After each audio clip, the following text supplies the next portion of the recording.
ke dunia ini, hari Christmas yang kita rayakan. Semua orang tahu kita Wahyu yang paling sukar ditafsir. Seolah-olah Tuhan sengaja, bukan senang bahkan tafsir. Maksudnya secanggih bagaimanapun, mereka tidak dapat menafsir rahasia-rahasia akhir zaman. Bolehlah mereka katakan kronologi begini-begini, tapi belum pasti tepat. Sebab kitab Wahyu itu memang bukan senang ditafsir, saudara. Oke, 5 perkara. Dalam Mazmur 24 ayat 14 dan 15, saya baca bahasa Inggris, Melayu mungkin lain sedikit. The secret of the Lord is with them who fear Him. Perkara yang pertama adalah kita harus takut kepada Tuhan. Rahasia Tuhan itu bersama mereka yang takut akan Dia. Mazmur 24 ayat 14. Mungkin dalam terjemahan bahasa Indonesia bergaul karib. Orang yang bergaul karib, Tuhan akan menyatakan rahasianya atau perjanjiannya. Adakah kita takut dengan Tuhan? Apakah maksudnya takut dengan Tuhan? Karena kita tidak paham. Pastor mau jelaskan. Saya tidak tahu kamu suka tengok itu wayang Chinese atau wayang sejarah Cina itu. Kau tahu itu Maharaja? Waktu dia punya unik, sidak-sidak dia biasanya menyampaikan titah perintah kan, kuning-kuning itu ada piring dia kan. Kalau perintah raja itu datang, bagaimana orang yang terima itu titah? Mereka semua lutut sujud kan? Alkitab ini mengandungi perintah-perintah Tuhan. Kalau kita ada sikap takut dengan Tuhan, wah, kebangunan rohani berlaku, saya rasa. Maksudnya kita takut, kita mau mentaati perintah Tuhan. Saudara paham maksud saya? Kita sangat-sangat menghargai Tuhan yang bertitah. Bukan saya, saudara. Saya cuma alat, hamba Tuhan yang paling hina. Jangan tengok pastor. Tengok Alkitab Anda, perintah-perintah Tuhan. Kalau kita takut dengan Tuhan, Tuhan janji nyatakan rahasia. Tuhan lihat dalam hati kita. Adakah kita menyanjungi perintah-perintahnya ataupun tidak pada itu? Buat itu pun boleh, tidak buat itu pun boleh. Berdosa pun boleh, Tuhan ampuni juga. Karena ada orang ada teologi begitu. Itulah surat Galatia mengatakan, adakah Kristus pelayan dosa? Ada satu ayat. Sebab orang sangka Yesus itu hanya melayani dosa mereka. Adakah Kristus pelayan dosa? Memang tidak. Jangan main-main supaya Tuhan ampuni, saya Tuhan ampuni juga. Kadang-kadang kita ini cincang, kalau kita pikir Tuhan ampuni saja. Wah, bahaya. Bahaya itu sebenarnya. Tiba-tiba Tuhan hukum, tidak ada kesempatan bertobat. Yang pertama, the secret of the Lord. Rahasia Tuhan itu bersama mereka yang takut akan Dia. Begitu menyanjungi perintah-perintahnya. Kedua, saudara, dalam Yesaya 66 mengatakan, siapa yang Tuhan pandang? Tuhan itu pencipta. Dia memenuhi surga, langit dan bumi.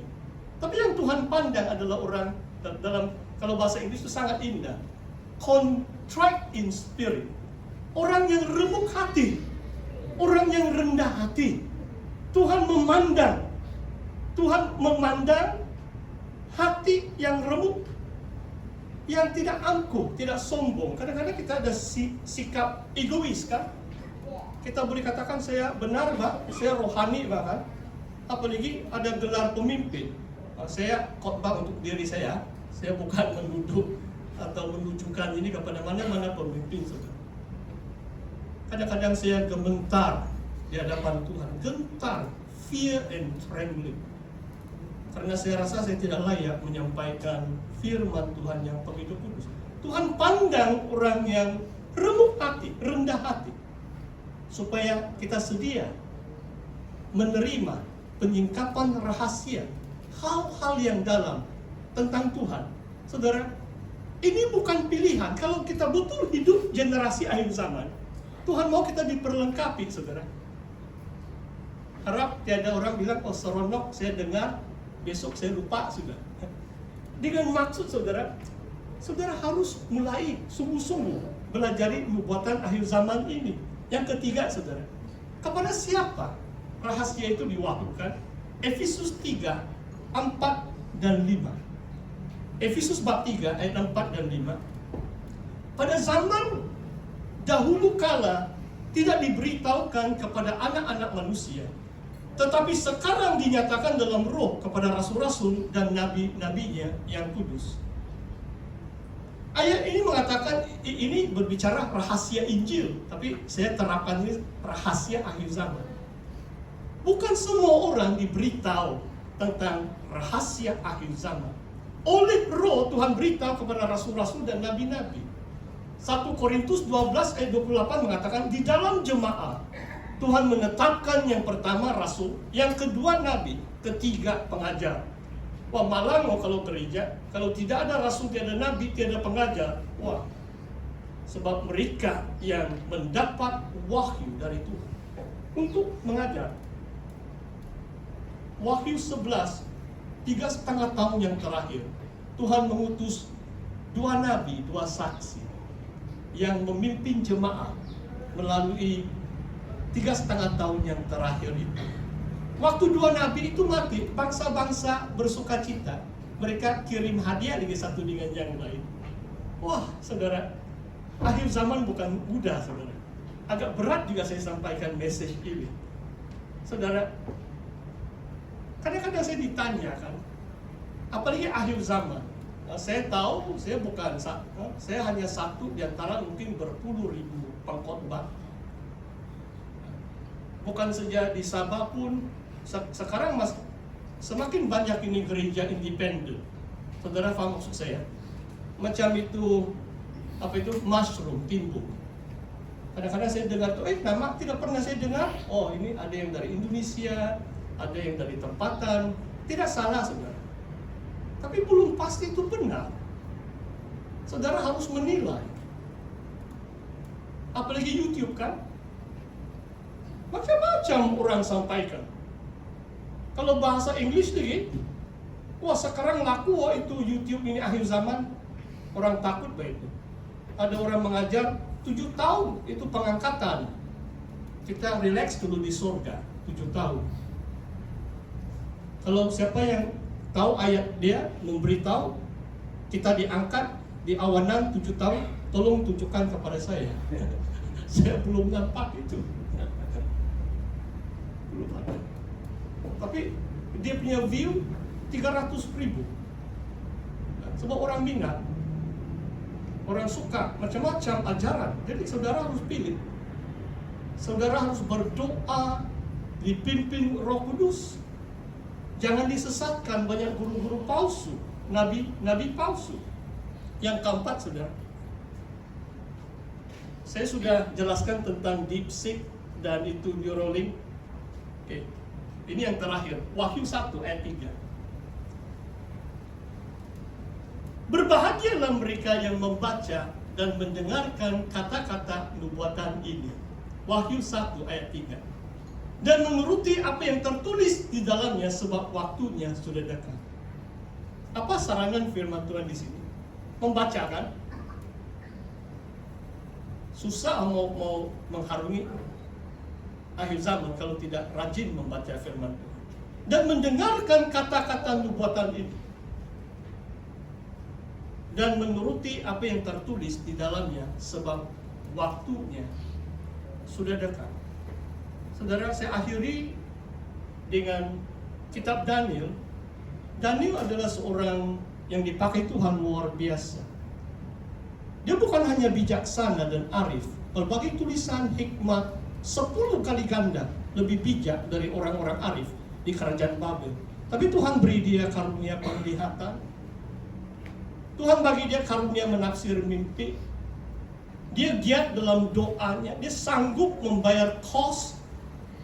Kalau kita baca bab yang ke-6, dia setia dalam doa, dia buka jendela, dia kena campak di gua singa.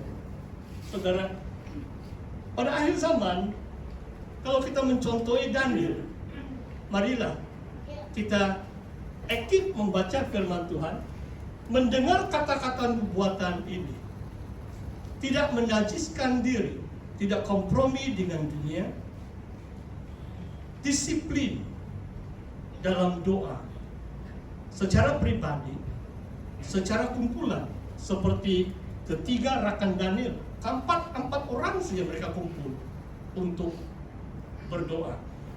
Mari kita renungkan firman Tuhan ini. Mari kita berdoa.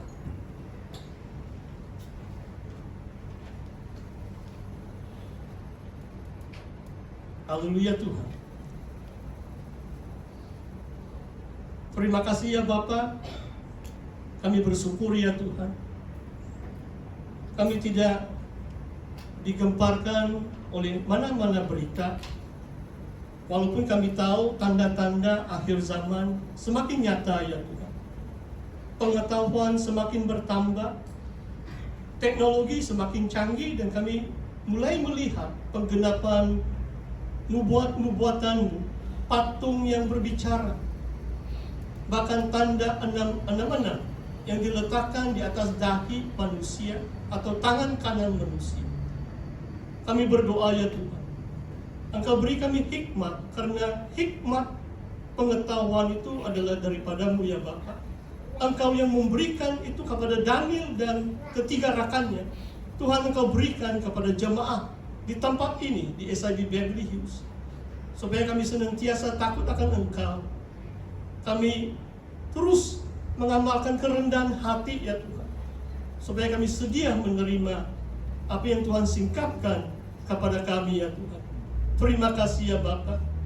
Tolong memberi kami kerinduan untuk membaca firman Tuhan, khususnya kitab Wahyu, rahasia-rahasia akhir zaman ini ya Tuhan, supaya kami diperlengkapi dan kami dipersediakan atau dipersiapkan untuk mengharungi setiap cabaran yang akan datang pada akhir zaman. Namun kami bersuka cita karena kedatangan Yesus semakin dekat. Terpujilah namamu ya Bapa.